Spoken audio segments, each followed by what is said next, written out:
Hey everyone, welcome back to Kitchen Table TCG. My name's Louie. I'm here with you for a market update for Arcane Rising. Let's hop right into it. If you want access to all this data, head on over to patreon.com/KitchenTableTCG. You're going to hear my dogs bark. It's going to be crazy today.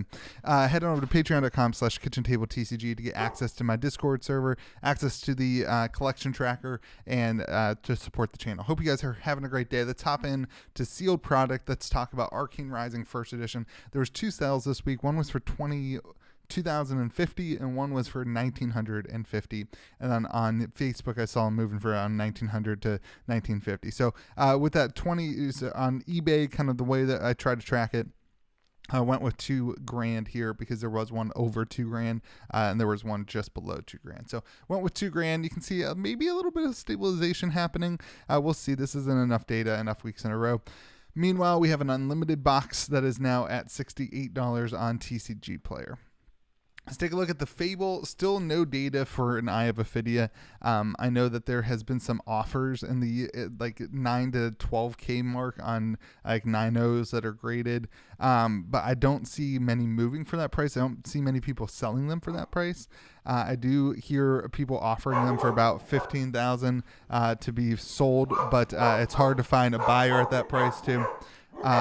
They are working on my basement right now, and they are bringing drywall down through the backyard, so you're going to hear my dogs going on. Sorry, it is what it is. This is where we're going on things. Meanwhile, you've got the Unlimited Eye. Like, I know you were wondering, where is the bottom for the Unlimited Eye? It doesn't exist. It's just the sky is falling out of the Unlimited Eye.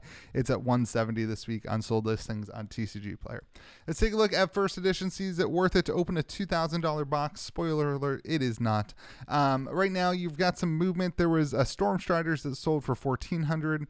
There was a Skullbone Crosswrap that sold for $1,200, and there was a Teklo Foundry Heart that sold for $2,000. All of those are updated sales this week. The Teklo not moving at all. The Skullbone Crosswrap actually going down, which is a little interesting with all the Lexi stuff. There were 2 that sold on eBay though for around that price. So a lot of movement of the actual physical card going around.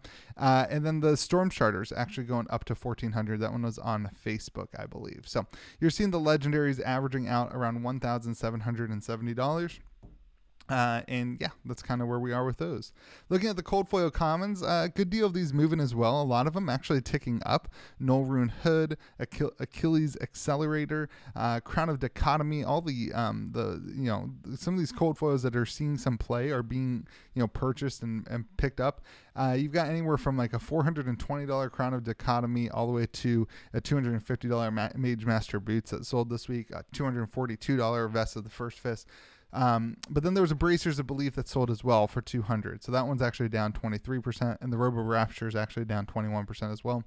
All in all, though, it seems like there's a lot of movement on these at the kind of average price of around $279, which is just a slightly down negative 0.3%. So let's move on over to the Majestics. No movement here for the Rainbow Foils. There were no sold this week. The non-foils, there was some interesting stuff going on. Just some downwards pressure, some upwards pressure, just some movements. Command and Conquer is really the only one that matters. Command and Conquer and Art of War. Both of those are going up. So Command and Conquer for $175.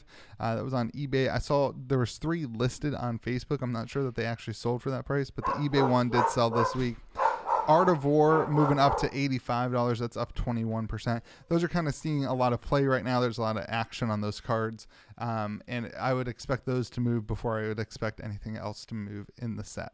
Looking at the super rares again, hardly any of the rainbow foils selling. Remember, we had a really rough sale of these along about 2 months ago now. They tanked from one seller, put them all up on eBay, and they tanked about 50% in value. So it's hard to find another seller that's willing to sell them at these prices, and it's hard to find a buyer who's willing to buy them at more than these prices. So no one's really buying the rainbow foils. The listing price is all in the $75, $80 mark, whereas the last sold was around the prices that you see here.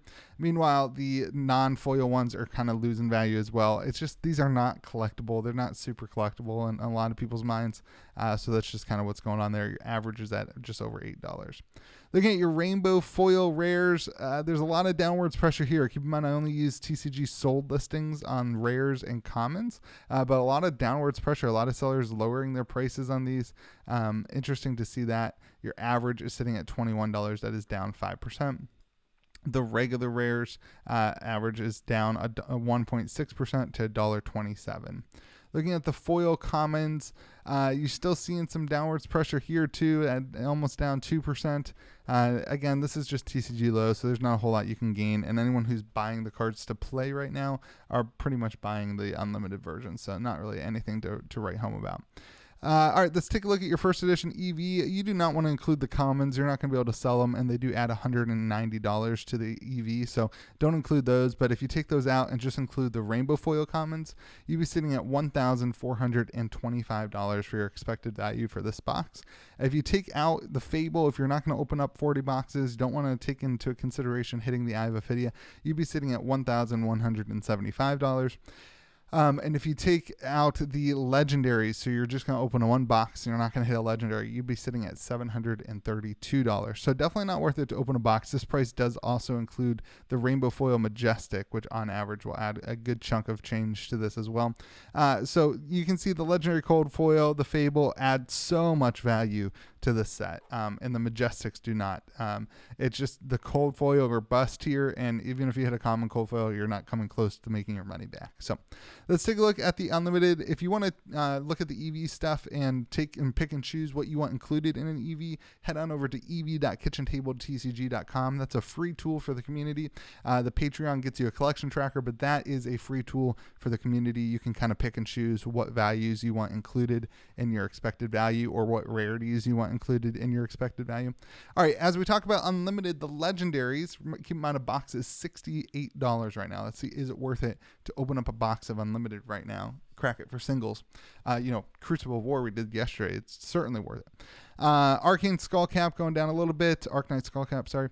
Skullbone Crosswrap going down a little bit. Grasp of the Arknight. Everything's kind of pushing down. Teklo Foundry Heart actually surprises me because there was a huge push of people purchasing Teklo Foundry Heart this past week. I guess that what happened earlier in the week, this would have been like a $75 card, but today on Wednesday when I run the numbers, there's currently some available at $65. So I guess people who wanted to try out the deck purchased the deck, and then people saw the price was going up, so they added more to the market, and here we go, we're at $65. So Arknight Skullcap still definitely the card you want to hit. Storm Striders ticking up a little bit. There was a Kano deck that came out that a lot of people are maybe trying out. We got animals everywhere today.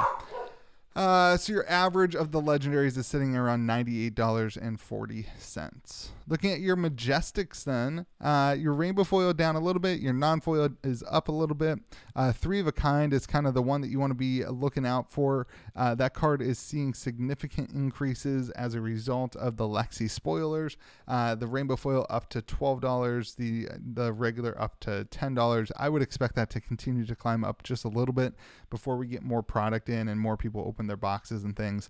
I am not a big fan on investing in or speculating on unlimited cards. I just don't see a world where this 3 of a Kind stays at $10 to $12 when all the other ones are sitting at $4 to $5 to $6. So if this was a Art of War or an Enlightened Strike that you were specking on, that would make a little bit more sense if because it's a generic one and lots of other decks use it. Anyway, I don't want to downplay it. If you're going to spec on stuff, I would spec on first edition more than I would on unlimited. But that being said, maybe it's just people who are buying the card to play in the deck, and I hope that is true. Looking at your average cost here, your regular Majestics are sitting at $17.37. Your Rainbow Foil are at $23. Looking at the supers, everything's kind of trending down here too. Forked Lightning, a card that's seeing some additional valuation. That rainbow foil pricing seems like it's probably off. It must have just been the current listed price that I pulled in. That must be a bad seller. There's a lot of that going on. That's probably should be like a $3.75. Anyway, that won't affect the EV that much. But you're starting to see rapid fire moving up. Again, like the rainbow foil ones kind of tend to start moving before the other ones. Again, you're starting to see some reactions to the spoiler season and that kind of thing. There was, like I said, a Kano deck that popped up. That's why this Forked Lightning is seeing as some increase in value. And the rest of the stuff kind of trending downwards.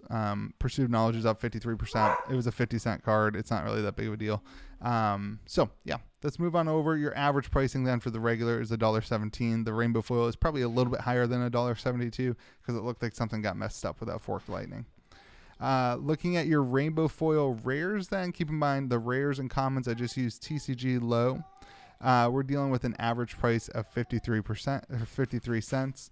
Plunder Run is at about $5.75. That's kind of the key card that you want to hit on. And looking at your regular rares, your red Plunder Run is still sitting in some value, but it's losing. Your rares don't really have much value. Looking at your foil commons then, as we wrap this up, Fate Foreseen, still a $3.50 card. Keep in mind, some of these rare or these common rainbow foils do have some significant value. Fate Foreseen red is a $3 card. That's pretty good when you're opening up a pack. The Null Rune stuff, the zipper hits, there is some significant value in the Rainbow Foil Commons, but the average value is not there. Just make sure you're looking out for those ones that are higher value. And let's take a look at the EV then. Your EV, if you don't include the commons, which you should not, you'd be sitting around $89. If you take out the Fable, which doesn't have a ton of value anymore, you're sitting at $84. If you take out the Legendary, you're at $60. So if you're just going to open one box, you can expect to hit about $60. Here's the deal with Arcane. I say this every week. You are Command and Conquer, Art of War, or bust, basically, with the Majestics, and you are Arknight, Skullcap, or bust for the Legendaries. Especially if you're opening up a case, you could hit almost any of the other Legendaries and still not make all of your money back. So just keep that in mind. You really need to hit a Command and Conquer. You really need to hit an Arknight, Skullcap the way that the set is lined up. That being said, I hope you guys all have a good day. Remember, if you want to check out the Patreon and support content like this, head on over to patreon.com/KitchenTableTCG, where you can get access to a collection tracker, you get access to Discord server, you get access to gameplay. We have a bunch of Armory events. You get $5 off an Armory event every month, so it really pays for your Patreon. Anyway, you're supporting the channel, and I appreciate you. The rest of you guys, I hope you'll just continue to watch the videos, even though the values are going down. Eventually, we'll start turning maybe. Hope you guys have a great day. Remember to be kind to the people around you, and we will see you again later for another video.